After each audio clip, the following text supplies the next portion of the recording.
அதிரப்பள்ளியில water falls view எல்லாரும் enjoy பண்ணிருப்பீங்க. ஆனா டிஃபரெண்டா பெட்ல இருந்து ரிவர் பாக்குற மாதிரி ஒரு ஸ்பாட் கேள்விப்பட்டிருக்கீங்களா? நாங்க ரீசெண்டா அதிரப்பள்ளி போனப்போ நாங்க ஃபைண்ட் பண்ண ஒரு ஸ்டன்னிங்கான ஸ்டே தான் ரிவர் கிளிம் ஸ்டே. இந்த ஸ்டே லொகேட் ஆயிருக்க பிளேஸே அவ்ளோ அழகா இருந்தது. ஃப்ரண்ட்ல ரிவர், பக்கத்துல கிளவுடியான மவுண்டைன், ஒரு பிளசன்டான அட்மாஸ்பியர்ல லொகேட் ஆயிருந்தது. பிளஸ் இங்க ஸ்டே ஃப்ரண்ட்ல இருக்க ரிவர்ல கூட குளிக்கலாம். பட் சோ சேட், இங்க வாட்டர் ஃப்ளோ அதிகமா இருக்கிறதுனால நாங்க ரிவருக்கு பேரலா இருந்த ஸ்விம்மிங் பூல்ல குளிச்சு என்ஜாய் பண்ணோம். இங்க ஆட்டம் போட்டதோ ரூமுக்கு போனா அங்க ஒரு குட்டி பால்கனி, இங்க ரிலாக்ஸ்டா சூடான காஃபியோட வியூ பார்த்துட்டு இருந்தோம். தென் நைட்டு டின்னரை முடிச்சுட்டு தூங்கியாச்சு. நெக்ஸ்ட் டே ஏர்லி மார்னிங் நாங்க எழுந்ததும் இப்படி ஒரு வியூ தான் பார்த்தோம். லைஃப் அப்படியே ஒரு 1 மினிட்க்கு ஸ்லோ மோஷன்ல போற மாதிரி இருந்தது.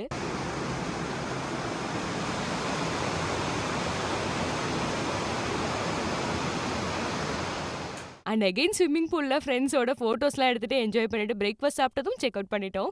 அடுத்ததா பிரம்மாண்டமா இருக்க அதிரப்பள்ளி ஃபால்ஸ், பார்க் பேம்பு பிரிட்ஜோட இருக்க வளச்சல் ஃபால்ஸ், ரிலாக்ஸா சில் பண்ண சேர்ப்பா ஃபால்ஸ், த்ரில்லிங்கா ஒரு வாக் போக தும்பூர்மொழி டேம்னு எல்லாமே எக்ஸ்ப்ளோர் பண்ணோம். அண்ட் நாங்க ஸ்டே பண்ண ரிவர் கிளிம் ஸ்டேயோட ஃபுல் டீடைல்ஸ் வேணும்னா நம்ம பேஜை ஃபாலோ பண்ணிட்டு ரிவர்னு கமெண்ட் பண்ணுங்க.